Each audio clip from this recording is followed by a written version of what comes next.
Welcome to Behind the Paranormal with Paul and Ben Eno.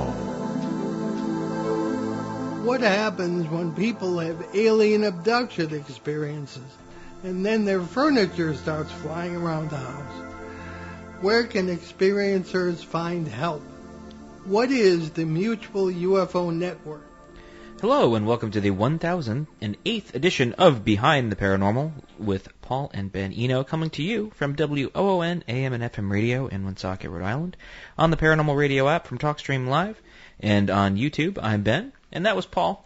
And today, we bring you a distinguished guest on an unusual approach to an old subject. Earl Anderson is the Mutual UFO Network's State Director for Southern California and is MUFON's Chief Investigator there as well. He appears regularly in the media, including the Travel Channel's Storming Area 51 special and on the lecture circuit. He serves as MUFON's Star Team and Experiencer Resource Team. Earl is also a composer and recording artist based in Los Angeles, half of the Piper Gray artistic duo. Two of Earl's songs appear in the indie Australian film Gascoigne, directed by Peter McGinnis. Earl Grey Anderson, welcome back to Behind the Paranormal. Hi there, you guys. I have to get you an updated bio. I'm no longer chief investigator. I'm state director, and I have a new chief investigator that I assigned, that title to, Gino Marigolano. Oh, excellent. okay. Well, fair enough. Now we know. So Yeah. So I guess speaking of MUFON, what is the Mutual UFO Network for those who do not know? We are the oldest private UFO investigatory group in the world. When the Air Force closed the doors on Project Blue Book, their official investigation of UFOs, or so-called official investigation into UFOs, we think it was more them trying to shuffle the whole thing under the really in retrospect. But in 1969, they closed their doors and MUFON opened theirs. It's the Mutual UFO Network. Started as the Midwest UFO Network, and then we wound up going nationwide and now worldwide as well. We have representatives in Britain and England and in Canada, all around the world. So anyway, the way that MUFON works is that if you go to MUFON.com, if you've seen a UFO or you have had an anomalous experience with an anomalous entity, which we can talk about a little bit, if you go to MUFON.com, it gives you a choice to report a UFO or report an entity sighting. You can go and click on either of those buttons, and it will allow you to write out what happened, where it happened, when it happened. And someone like myself or one of my team members will be assigned that case. We'll call you, we'll talk with you, and we'll investigate your case scientifically as possible. You can't really use the scientific method per se with ufology because you can't really repeat an experiment. You can't snap your fingers and cause a UFO to reappear. But taking all the criteria and just all the various, we look for markers from case to case to case. Anyway, it's kind of what MUFON does. Okay. We are not joiners, but I have to say that having been very impressed with MUFON for many years, I joined it many years ago. And most recently, of course, in the last few years, have been honored to been asked to serve on the Experiencer Resource Team, as you do. So what is the ERT, and how does it help people? I think of the ERT as kind of MUFON's compassionate wing. We're not there so much to investigate people's experiences as we are there to listen. We're unjudgmental listeners. And we have resources for people. There are support groups for those who have had anomalous contact, because people can get PTSD. There's Dr. John Mack, who is a Harvard scientist, spoke of it as ontological shock, when reality is kind of pulled out from under you like a rug, and you're sort of left there with nothing to grab onto. In the Experiencer Resource Team, we're all experts in this field, and we've worked many cases like this. It's nothing new, not new ground to us. And we've heard everything. And this phenomena runs the gamut. It's very, very strange. And you can find help there. And it's the same thing. If you go to MUFON.com and you click on report an entity, it will take you to a questionnaire where you'll fill out 30 questions and write a narrative of what you've experienced. And someone will call you back. We'll get a hold of you, and we're very good at what we do. And you will be believed. First of all, we're non-judgmental. That's because this what I found in this phenomena is that sometimes it has intentional absurdity built right into it. It's almost like a signature line. So somebody, like, for instance, I had a case where these two, now adults, but as children, they saw orbs, and then they came up to their window and they looked like happy faces, have a nice day from the 1970s. and this happened 2 nights in a row, and the young girl had a lung ailment that was going to eventually be fatal for her. And she was actually healed by these kind of ridiculous looking orbs with, happy faces on them. But I think that the phenomenon, it kind of finds where people's comfort level is sometimes, or it appears to people in a way that perhaps wouldn't shock them, or sometimes it intentionally shocks people to wake them up, I think. Yeah, certainly true. Now, one of the reasons that I'm on the ART is to consult on what are known as crossover phenomena. Things like we mentioned in the beginning, someone will have an abduction experience, and all of a sudden there's poltergeist phenomena going on, and there's things not usually associated with traditional UFO or ET experiences. So Denise Stoner and I, we will look at cases that come into that regard. How common is it in your experience, Earl, to have a crossover phenomena? Very, very common. It's very common. Yeah. I mean, it's been, and this sort of thing's been happening for years and years. I mean, my friend, Dr. Irena Scott, she's an author and a ufologist, has written a couple of books about the Pascagoula case. Yeah. But she and her sister had an encounter, I believe it was in the late 60s or early 70s. And they experienced missing time. It started out with seeing a craft. Irena actually ran up to the top of a hill with a camera to get a picture of this craft because it had windows, and she thought that she actually could see beings behind the windows of this thing. It looked a lot like the Betty and Barney Hill craft that they saw. Kind of like a large disc with this great observation window kind of wrapped around the whole thing. She ran up to the top of the hill, and then she couldn't remember anything for a half an hour, and she thinks that perhaps she was either taken or visited or something. She said that when she got home, the first thing that happened, she walked into the bathroom and the electric toothbrush flew across the room and hit the wall, which we usually associate with poltergeist activity. It's kind of I'm not sure exactly why this happens, but I do think that they use portal technology or something, and it opens a door to other stuff.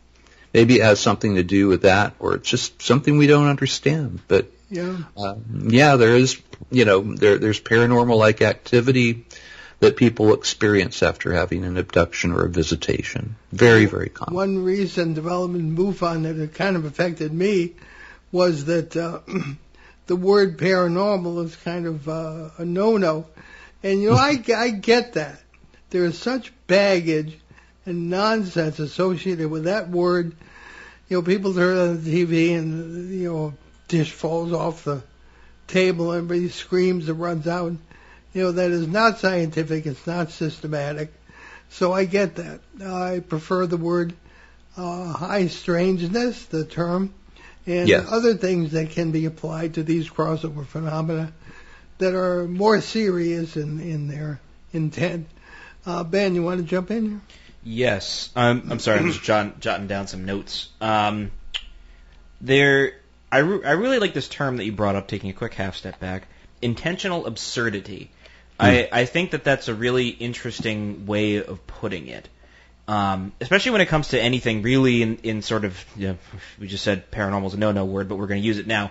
It's semantics. What we use with MUFON oftentimes, and I got this okayed by our director of investigations, Steve Hudgens, is you just hyphenate the word paranormal with paranormal-like. Okay. Paranormal-like. There you go. And that was perfectly okay. I asked him if that was okay, and he said head of the class, Earl, head of the class. So I think that the whole thing is that they're currently meeting with Congress in a secured room in Washington, D.C. quarterly now. MUFON is. They're presenting cases. And if something appears in there that's reminiscent of National Enquirer fare, for instance, right, perhaps they won't take it as seriously. So it's just, watching the way that you notate things. That's all. No, that actually kind of is leading me in the direction I was heading in, because that does bring up an interesting point, this intentional absurdity, right? Where arguably, right? So let's say that all of these creatures, beings, entities, whatever, they're completely other, right? Something that's entirely separate from our human experience, which is in itself important. But the problem that I think that everybody runs into in this field is how it's experienced and interpreted, because it's so outside the purview of what we understand. It does come across as absurdism, right? And and it comes across in such a way that it's very hard to explain these things to people if we, explaining that there were these weird, goofy 70s-esque, smiley faces that came and looked in somebody's window and then healed them. It's like you bring that to Congress, what are they going to say about that, right? Like, I imagine that case wasn't presented to Congress. No, I can imagine that it isn't. Oh.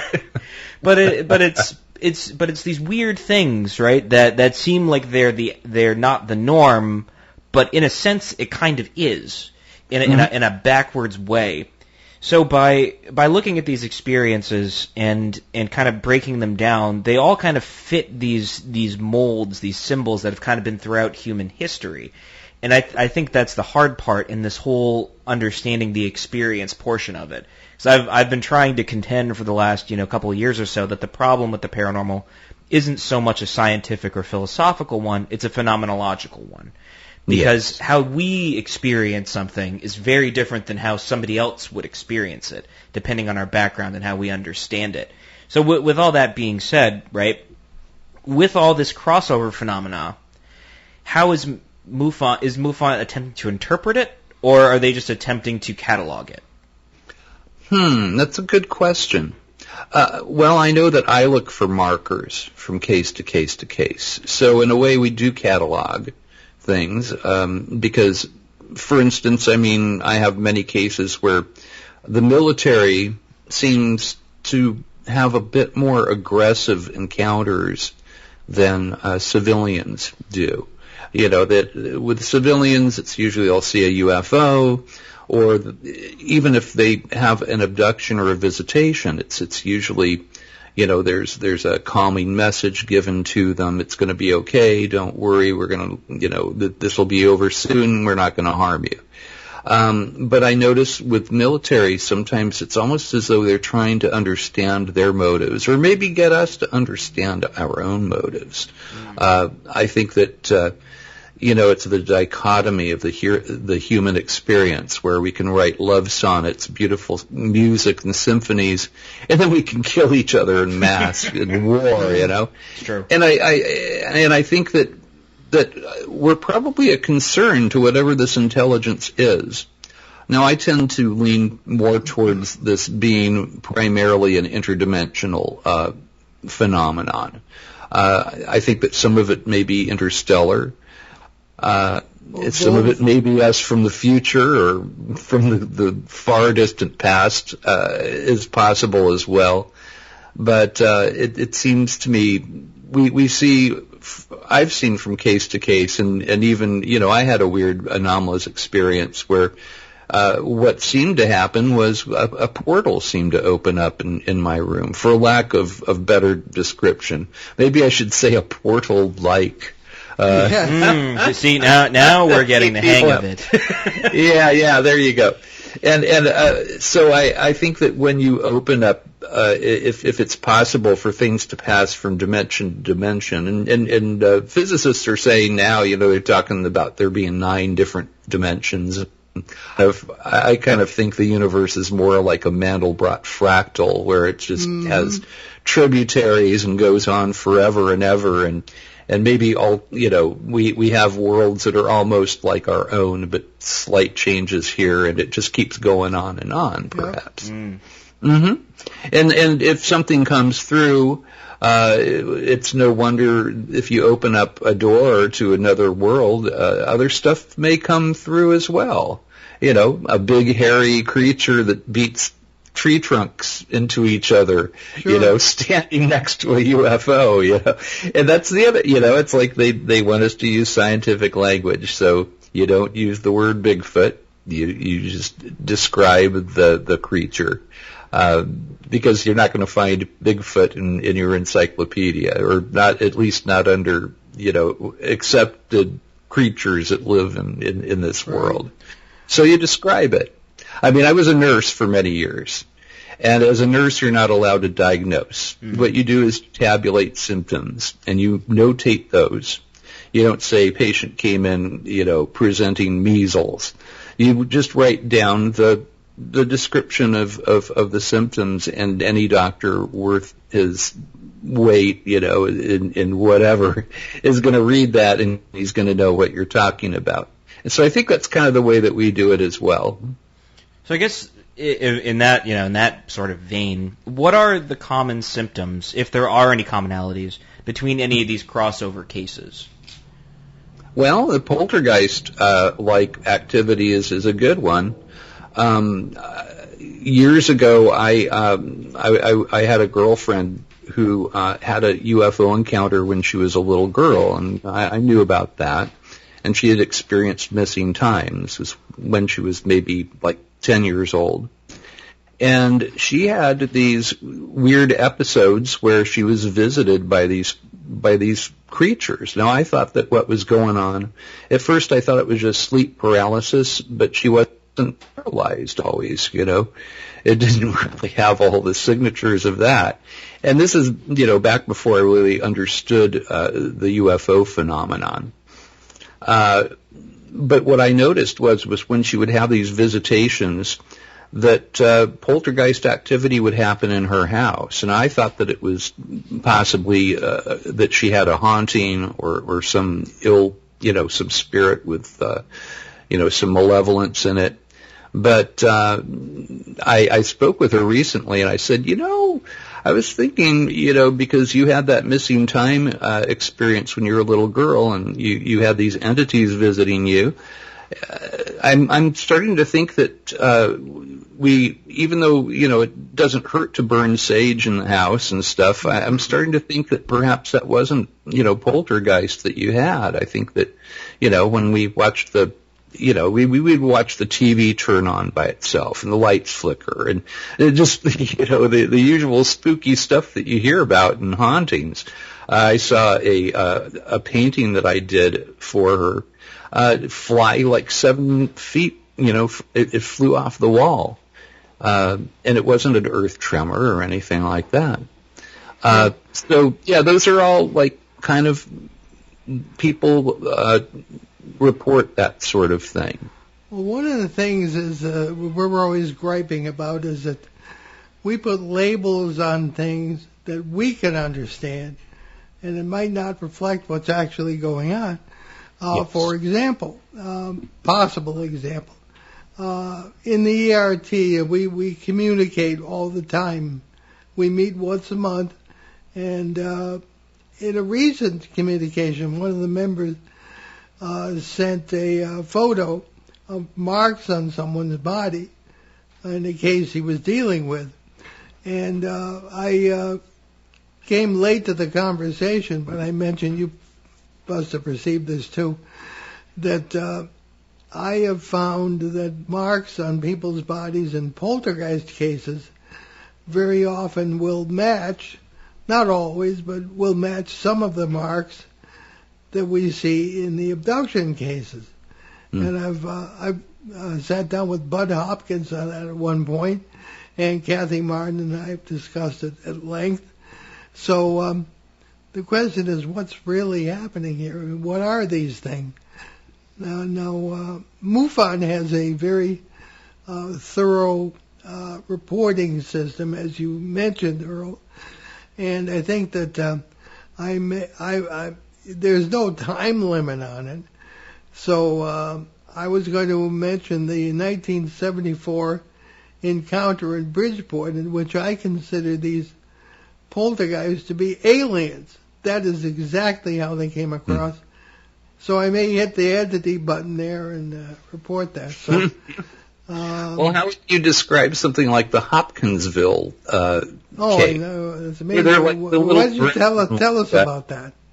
Well, it was pretty much this family. They were invaded by these little tiny creatures that looked sort of like gargoyles. They had big pointed ears, and the police were called out. And I mean, other people apparently had seen it. The whole family, they weren't drunk. 1951, I believe, or 55. Yeah, and they were shooting at these things. And it seemed like bullets didn't affect them. There was one that was up by the door, and the guy opened the door and shot it like point blank, and it flipped over almost like in a video game. Yeah. And it was fun, It was, and I mean, it's so absurd. But this was one of Dr. J. Allen Hynek's favorite cases because it was just so strange. Oh, it's one of ours too. We've had Geraldine Stith on the show many times about this. She's the daughter of the family that experienced that, as you know. So amazing case, and every case seems to be unique in one or more of its characteristics. Absurdity to it. I mean, it's absurd. One way the way the town tried to describe, they tried to make the case go away was they said, well, we think it was monkeys that got away from the circus. Yeah, right. There was no circus. One of the things too is that I really believe that what we get out of an experience like that depends on what we bring to it. The military brings guns. Yeah. And then the experiences I've had generally tend to be, except for poltergeists or parasites as we call them, tend to be very positive. My Bigfoot encounter in 2016 came after I had meditated and put myself in a spiritual state, and it was a privilege to have that experience. A little girl came upon the same entity in broad daylight or something that seemed like it, and is so terrified she hasn't talked to us to this day. So I think we bring to it pretty much what we get out of it. So much so. Can you tell us about some more cases? Sure. Well, I had one case where this gentleman, he was a Marine. I thought you might want to talk about some of this stuff. Sure. So I even had the case loaded up, or I did. Hold on one second. Well, I'll tell you what. We do have our break coming up, so we can give you a little bit of time to prepare quickly. Okay. But sure, you can go to break if you want. It's a good case. I've got two cases that are almost the same, but one, it was the guy's the scariest thing he ever had happen to him, and for the other guy, it was the positive thing that ever happened for him. Ooh, then I guess we'll take our break real quickly, and then we can hop right into that. You're listening to Behind the Paranormal with Paul and Ben Eno on WOON 1240 AM and 99.5 FM in New England's beautiful Blackstone River Valley. We'll be right back with Earl Grey Anderson. Hello, I'm Monique Charette Weekly, calling all classmates of Woonsocket High School class of 1978. Come help us celebrate our 45th reunion at Bella's Restaurant, Friday, September 15th from 5 to 10. Looking forward to sharing memories and making new ones. Please call Linda at 401-766-3134. Also our Facebook page at Woonsocket High School, class of 1978. Hope to see you there. Local and live at 99.5 FM. Hello and welcome back to Behind the Paranormal with Paul and Ben Eno, coming to you from WOON, AM, and FM here in Woonsocket, Rhode Island, here at this beautiful August day right here on the corner of Park Ave and Kennedy Street. And we have Earl Grey Anderson with us, and we're going to hop into some very interesting cases that I did not need to take a break for him to prepare. Apparently he was prepared. So, but take it away, Earl. I was a Boy Scout for a minute. You know, you're always supposed to be prepared. That's true. Almost like a child version of Semper Fi. Yes. Or Zipper Parada's Coast Guard. Gary, well, speaking of Semper Fi, so this was a case I had that was just a Marine to the core. I mean, I spoke with his wife, with his whole family, really, because they lived the aftermath of what he had gone through. And they said, well, Dad has PTSD, but not from going to Vietnam. He was an older veteran. He'd actually been to Vietnam. But this had happened back in 1968. That he was on he was on leave. It was his weekend. He went to a party and they brought out a Ouija board, and this scared him. He had a background in Christianity and he didn't do such things. So he left the party. He's kind of the guy referred to himself as kind of a motorhead, that he had a hot rod that he'd kind of souped up that he was very proud of.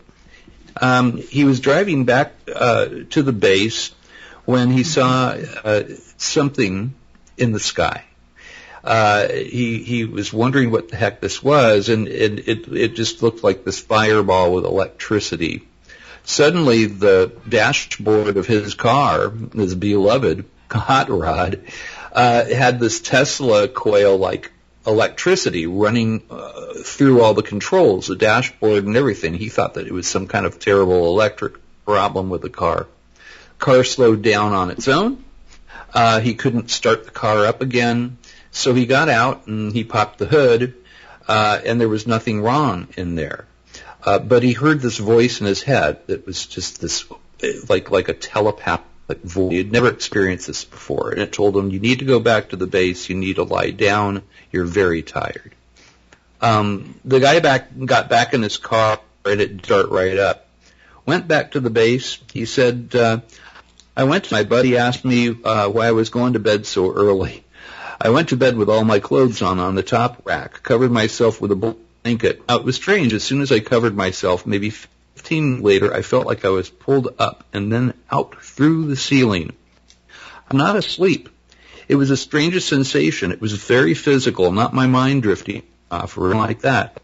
And I wound up in something odd like a dentist's office, except that it was all metallic and smooth. There was something that looked like a garage door, but it went sideways. It was on its side, and it opened up sideways like an accordion. I'm going to go down here, and so he heard another voice. He said, at first I thought devil, since we've been playing with the Ouija board, but later I realized it was something way beyond.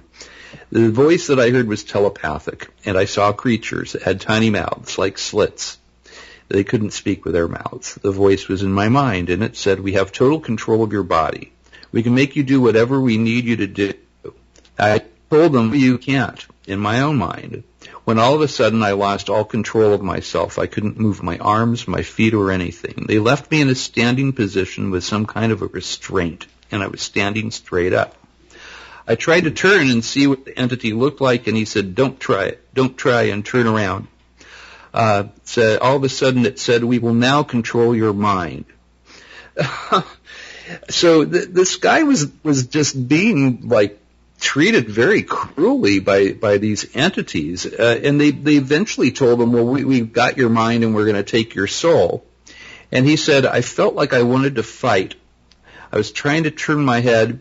I could only move my eyes. The big creature who was in charge behind me, I was finally able to turn my eyes and look at him, and he looked kind of like as you see of tall aliens, only taller. I put them in my mind, and he said that he started praying. At first, that his initial reaction was fight or flight, and he couldn't run. He was paralyzed.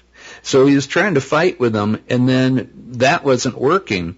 There was no way he could fight back. And so he started praying into kind of more of a positive kind of response. And that's when he suddenly found himself back in his barracks. He said, I was covered in sweat, was puddled on the floor from the top of my head to the soles of my shoes. I could have been run out. I had black splotches on my body and red marks. My bunkmate didn't want to see what I looked like. My face was so contorted. He tried to keep me away from the mirror. So this guy, but after he had this initial very scary experience, he started having these dreams where they were benevolent. He was taught how to actually fly a UFO. He found himself flying over the San Diego naval base over here. He could see the ships down below. And what the heck? These guys were treating him like they were going to, destroy him, and but I think that, it was the response that he had. Maybe, I don't know if they were trying to see how he would respond, if it was just, like a test for themselves, or I kind of lean towards that they were trying to show him something about himself and anger, and the way that he responded. I have another case that came in that was a little bit more, it was more recent. It was a guy who was in the Navy. He was an aircraft carrier, and he described the exact same phenomena. And I hadn't made this case public. I mean, he didn't know any of this stuff, but he described the same thing, him going through the deck of this aircraft carrier. That it was physical, it wasn't out-of-body experience. He felt that his actual body somehow had been changed in some way, that the deck of an aircraft carrier was permeable, and he lifted right through it. He found himself in low Earth orbit with these two beings that were completely made of light. And he said that it was the most beautiful experience he ever had. But some of it didn't gel. They showed him the Pacific Rim volcanoes kind of blowing up, but the way that he reacted to it was with compassion and with tears and love for life and humanity, and saying, "Is this what's going to happen, or is this like the Christmas of the ghost of Christmas future? It's a possibility." He found himself back on the ship, pretty much the same as the Marine did. Both of these guys were very, very deeply changed by their experiences. For the naval guy, for him it was the most benevolent thing in the world. He felt grief because his family was not there. These two beings that he met, and he hopes that he'll meet them again someday. For the Marine, there was a change that I don't even know if he knew that he'd gone through this change. But he started with anger, with wanting to fight, and he wound up somewhere better than that, with a better response, praying and feeling powerless, but giving the situation to a higher power. We've done whole shows on the beautiful aspects of this stuff. But you can call us what Mary Poppins called the kid there, extremely stubborn and suspicious, because we wonder about the trickster. Throughout human folklore is the notion of the trickster. We find that, of course, in many poltergeist cases. And the idea that whatever you're being told is what's telling you this, what it appears to be. Is it truthful? Is there some kind of problem from this? What say you? How do you approach that whole issue of whether you can trust these things? Well, there is a trickster element to it. And I think that it comes down to your own, I don't know, we all have that gauge within ourselves, I think, to where with myself, if something seems wrong, if there's sort of like actually a truly evil thing to it, and I do think that there's things in this universe that are just evil to be evil, you have to have that kind of that internal monitor, And I think that it kind of depends on the person. But I do feel, though, that as you're saying, this trickster thing, that it seems like this intelligence is playing with us sometimes. That's the way that I see it. I don't think that this is anything new, by the way. I'm kind of like Jacques Vallée. His what was it? Passage to Magonia book is so wonderful. And I think that this phenomena has been here forever. I think that it presents itself in different manner depending on where we are, is how it presents itself to us. 1950s, we were entering the space age. It was very nuts and bolts. Things are different today. We see things a little differently than we did in the 1950s. So it presents itself in a different way now. Yeah. But I think it's always been here with us. It's just my personal belief. I could be wrong, No, I tend to agree. Yeah. As a matter of fact, Jacques Vallée is a real hero to me. Matter of fact, when we interviewed him, Ben said, "Dad, it's the first time I ever saw you starstruck." But it was a sight to behold, let me tell you. Yeah. I'd be the same way. I had oral surgery and I got a call from Paul Hynek. He said, "Hey Earl, what are you doing?" "I'm having lunch with I'm having lunch with Jacques Vallée. Can you make it?" And I was literally bleeding from my mouth. I was on pain meds and I couldn't even speak. I still had the Novocaine. It was like 2 root canals. This happened 3 months ago. And I was so heartbroken. It was like, God, I don't want to bleed on Dr. Vallée, so I'm going to have to tap out. I do it. I was heartbroken. I hope that the opportunity comes up again because I love Doc.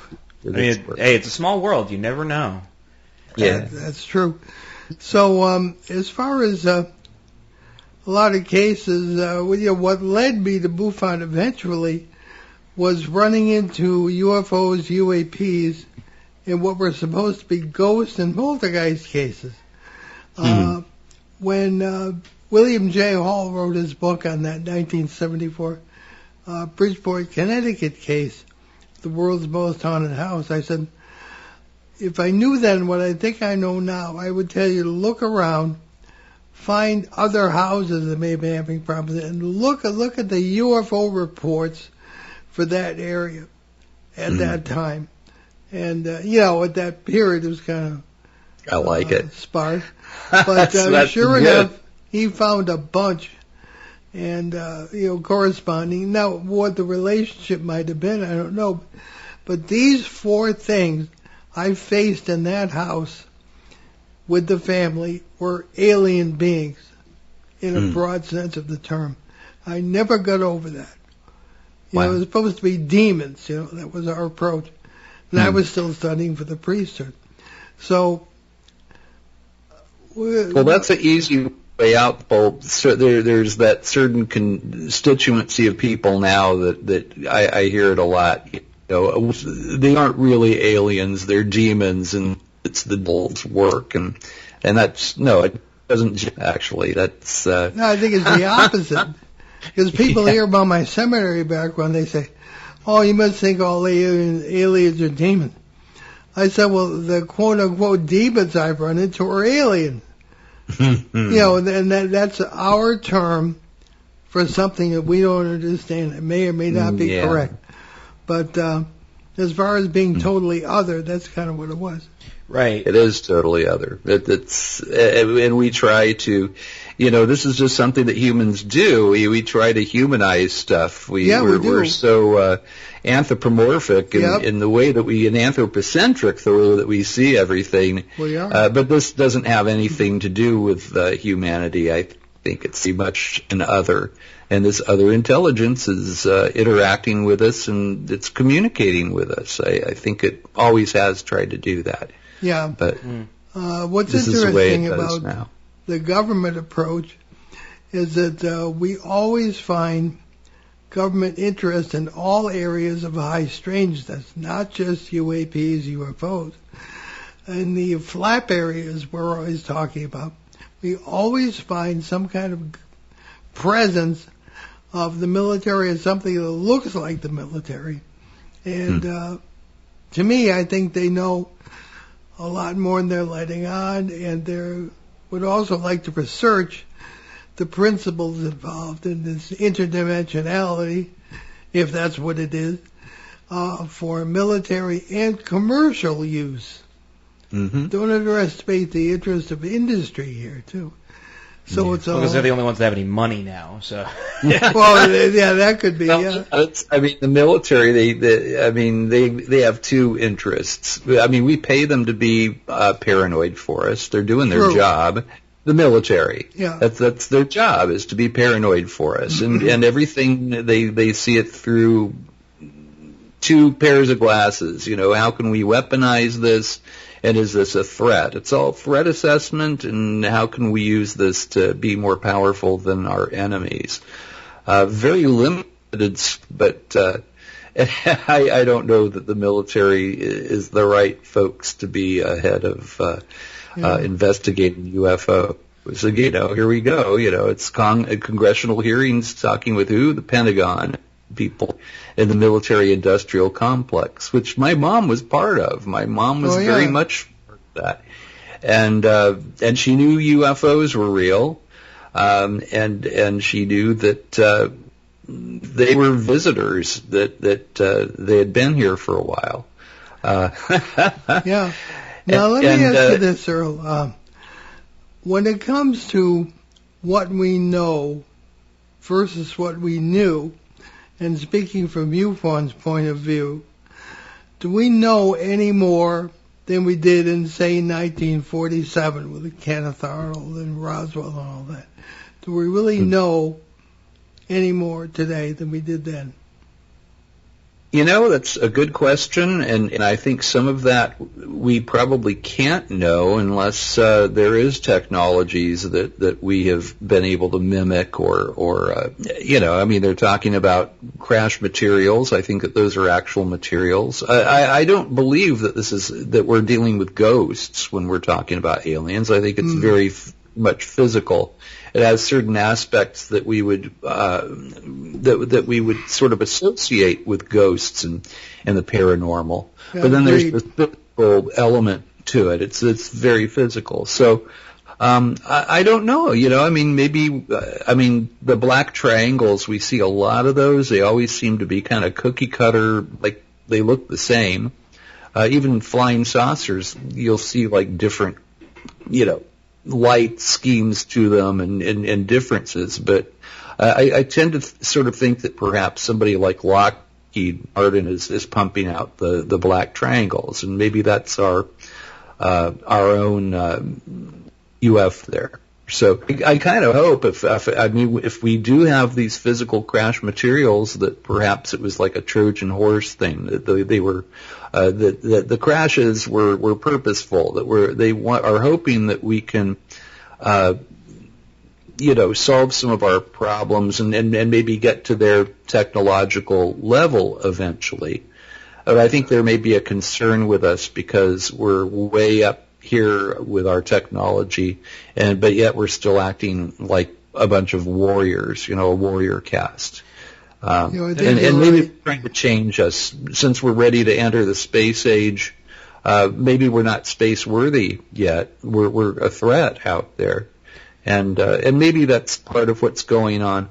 I mean, I have to keep an open mind. I never say this is what is happening unequivocally, because I don't know. I mean, in fact, I don't think I would be doing due diligence as a field investigator if I, came upon one and latched onto that and said, "This is it." Yeah. I honestly don't know.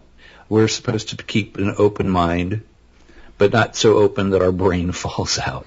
Right.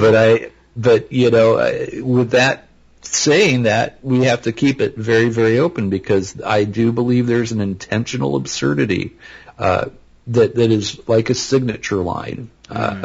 If there isn't some sort of absurd thing about a case, I sometimes will even wonder if it's a hoax or not, because it's very weird. It seems like a signature line to me. It's true. It can get really weird, and I think that is a really interesting statement, because usually people, when the technology thing comes up, it's like, oh, they want to help us, they want us to get to where they are. It's like a real 2001 Space Odyssey situation. But I think that's a really interesting stipulation, that sure, yeah, we have all this technology, but are we really ready for it? Yeah, that's a reoccurring theme throughout human mythology, right? Like a Prometheus type situation. We have all these things that are given to us, but can we really use it, responsibly? And arguably, I would say I don't know if we're really at that point, because there's always a dichotomy, right? There's always the people like, well, it's technology, advanced, and then there's the other side of the coin, which is morally and spiritually, right? And yes. Never the twain shall meet. And in this instance, I think it's important that they do, because there requires discernment in how we use our tools. Building tools for the sake of building tools is just, it's insane, right? Then you get situations like the atomic bomb, where it's like, well, I really shouldn't make this weapon, and then you do it anyway. And it's like, no offense to Oppenheimer, but it's like, I got you. I absolutely agree with you. And there does seem to be some concern about our nuclear, capabilities. I mean, they've turned off ICBMs. The Malmstrom case that Bob Solis, when he was the commanding officer of an ICBM base in Montana, he watched his flying saucer was hovering over. He was down in the capsule below, in the underground part of the facility, and it was very specific.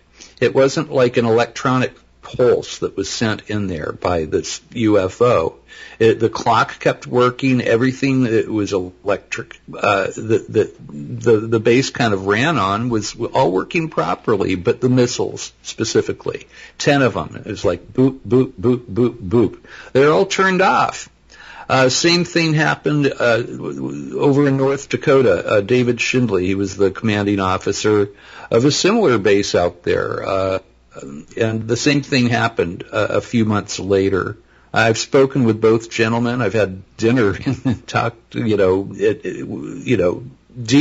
about those two incidents. Very similar. And perhaps it is that this intelligence, it wants Star Trek and not Star Wars.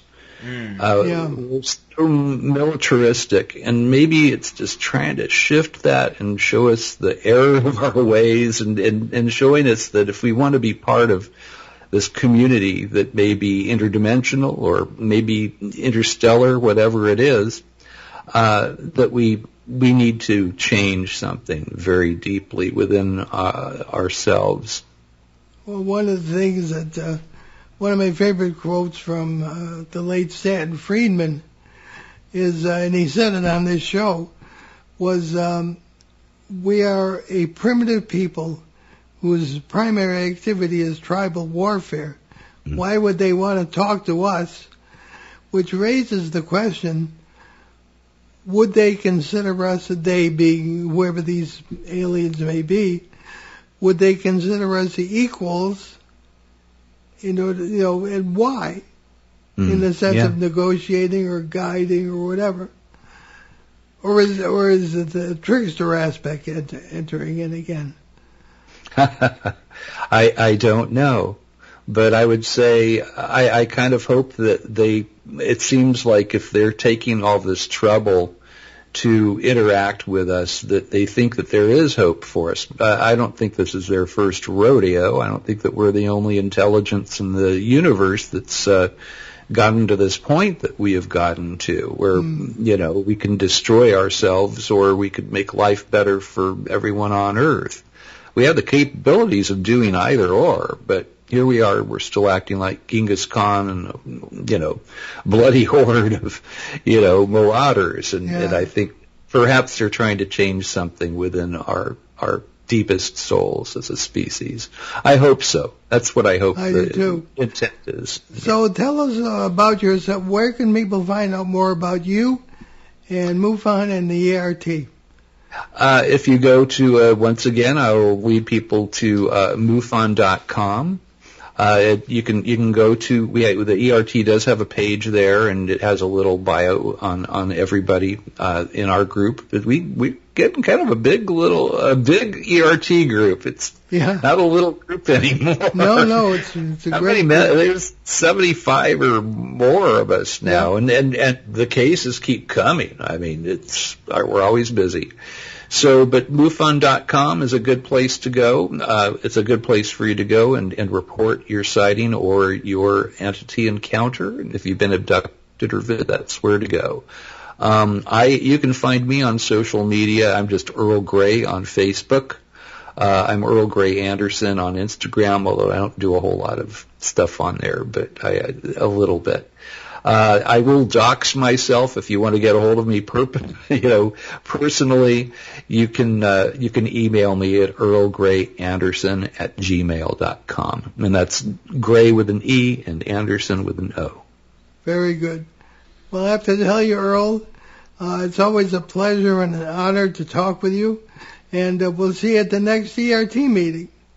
Fantastic. Thanks for having me, Paul, and thank you, Ben. You guys are great.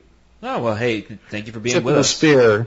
Hey, it's a small world, and we enjoy having the people in that small world. You're not going to sing that song, are you? No. No. We would get destroyed by trademark infringement. Yes. Yeah.